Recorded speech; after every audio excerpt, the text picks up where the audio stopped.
guys, welcome back to my YouTube channel Ashwini Dinesh 143 YouTube channel.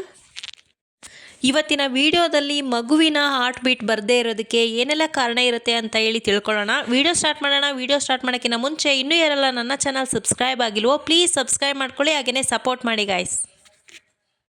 ನಮ್ಮ pregnancy confirm ಆಗೋದು 1 month ಮೇಲೆ 1 weak ಅಥವಾ 10 ಡೇಸ್ಗೆ ಯೂರಿನ್ ಟೆಸ್ಟ್ನ ಮಾಡೋದ್ರ ಮೂಲಕ ನಾವು ಮನೇಲೇ ನಾವು ಪ್ರೆಗ್ನೆಂಟ್ ಹೌದೋ ಅಲ್ವೋ ಅಂತ ತಿಳ್ಕೊಬಹುದು.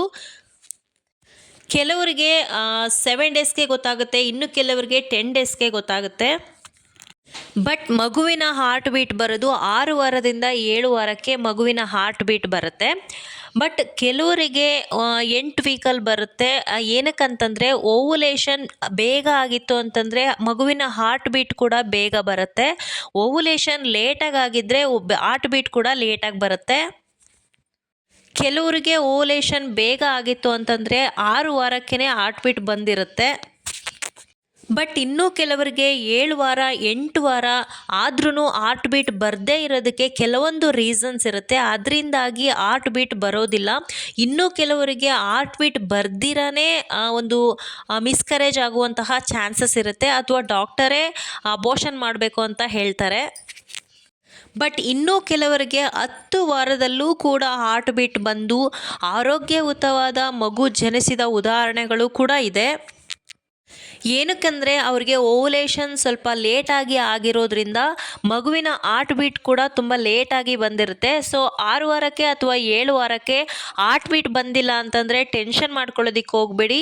ನಿಮಗೆ ಡಾಕ್ಟರ್ನ ಕನ್ಸಲ್ಟ್ ಮಾಡಿದ್ರೆ ಅವರು 10 ಡೇಸ್ ಬಿಟ್ಟು ಬನ್ನಿ ಅಥವಾ 15 ಡೇಸ್ ಬಿಟ್ಟು ಬನ್ನಿ ಅಂತ ಅಡ್ವೈಸ್ ಮಾಡ್ತಾರೆ.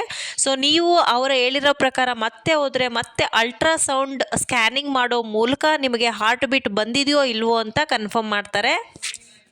ಸೊ 6 ವಾರ 7 ವಾರಕ್ಕೆ ಹಾರ್ಟ್ ಬೀಟ್ ಬಂದಿಲ್ಲ ಅಂತ ಟೆನ್ಷನ್ ತೊಗೊಳ್ಳೋದಕ್ಕೆ ಹೋಗಬೇಡಿ. ಟೆನ್ಷನ್ ತೊಗೊಳ್ಳೋ ಅವಶ್ಯಕತೆ ಕೂಡ ಇಲ್ಲ.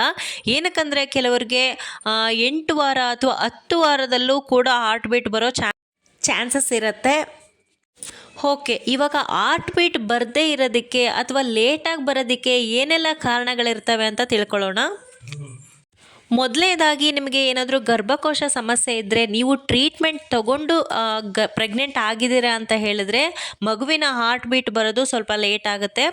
ಅಥವಾ ನಿಮಗೆ ಏನಾದರೂ ಬೊಜ್ಜಿನ ಸಮಸ್ಯೆ ಇತ್ತು, ಹೊಟ್ಟೆ ಇತ್ತು ಅಂತ ಹೇಳಿದ್ರೆ ಅದರಿಂದ ಕೂಡ ಹಾರ್ಟ್ ಬೀಟ್ ಬರೋದು ಸ್ವಲ್ಪ ತಡವಾಗುತ್ತೆ.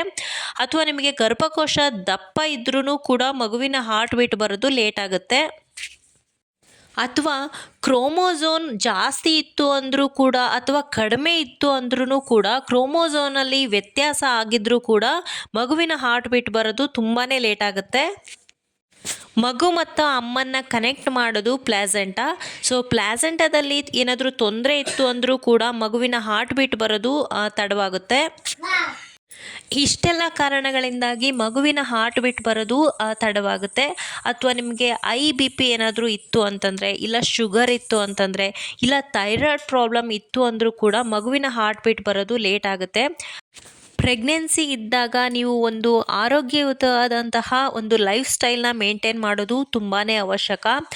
BPನ ಕಂಟ್ರೋಲಲ್ಲಿ ಇಟ್ಕೊಳ್ಳಿ, ಹಾಗೆಯೇ ಶುಗರ್ ಮೇಂಟೈನ್ ಮಾಡಿ, ಹೆಲ್ದಿ ಫುಡ್ಡನ್ನು ತಿನ್ನಿ, ಆದಷ್ಟು ತಾಜಾ ಹಣ್ಣುಗಳು, ತರಕಾರಿಗಳು, ಸೊಪ್ಪುಗಳನ್ನು ಹೆಚ್ಚಾಗಿ ತಿನ್ನಿ.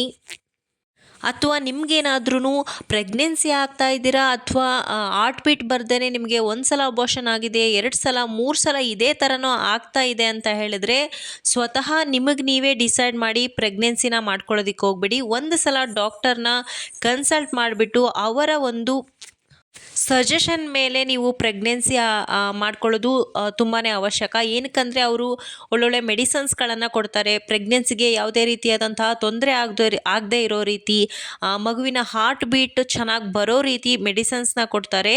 ಆವಾಗ ಮಗುವಿಗೆ ಯಾವುದೇ ರೀತಿಯಾದಂತಹ ತೊಂದರೆ ಆಗೋದಿಲ್ಲ. ಪದೇ ಪದೇ ಮಿಸ್ಕರೇಜ್ ಆಗ್ತಾ ಇದೆ ಅಂತಂದರೆ ಒಂದೊಳ್ಳೆ ಡಾಕ್ಟರ್ನ ಕನ್ಸಲ್ಟ್ ಮಾಡಿ ಅವರ ಸಜೆಷನ್ ತಗೊಳ್ಳೋದು ತುಂಬಾ ಅವಶ್ಯಕ. ಒಂದೊಳ್ಳೆ ಡಾಕ್ಟರ್ನ ಅವಶ್ಯಕತೆ ಖಂಡಿತ ಇರುತ್ತೆ. ಓಕೆ ಗಾಯ್ಸ್, ಇವತ್ತಿನ ವಿಡಿಯೋದಲ್ಲಿ ಮಗುವಿನ ಹಾರ್ಟ್ ಬೀಟ್ ಬರದೇ ಇರೋದಕ್ಕೆ ಏನೆಲ್ಲ ಕಾರಣ ಇರುತ್ತೆ ಅಂತ ತಿಳಿಸಿದ್ದೀನಿ. ವಿಡಿಯೋ ಇಷ್ಟ ಆದರೆ ಒಂದು ಲೈಕ್ ಮಾಡಿ, ಕಮೆಂಟ್ ಮಾಡಿ, ಹಾಗೆ ನಿಮ್ಮ ಫ್ರೆಂಡ್ಸ್ ಆ್ಯಂಡ್ ಫ್ಯಾಮಿಲಿಗೆ ಶೇರ್ ಮಾಡಿ. ಹಾಗೆಯೇ ಇನ್ನೂ ಯಾರೆಲ್ಲ ನನ್ನ ಚಾನಲ್ ಸಬ್ಸ್ಕ್ರೈಬ್ ಮಾಡಿರೋ ಪ್ಲೀಸ್ ಸಬ್ಸ್ಕ್ರೈಬ್ ಮಾಡ್ಕೊಳ್ಳಿ, ಹಾಗೆಯೇ ಸಪೋರ್ಟ್ ಮಾಡಿ guys. Okay friends, take care, bye ಬಾಯ್.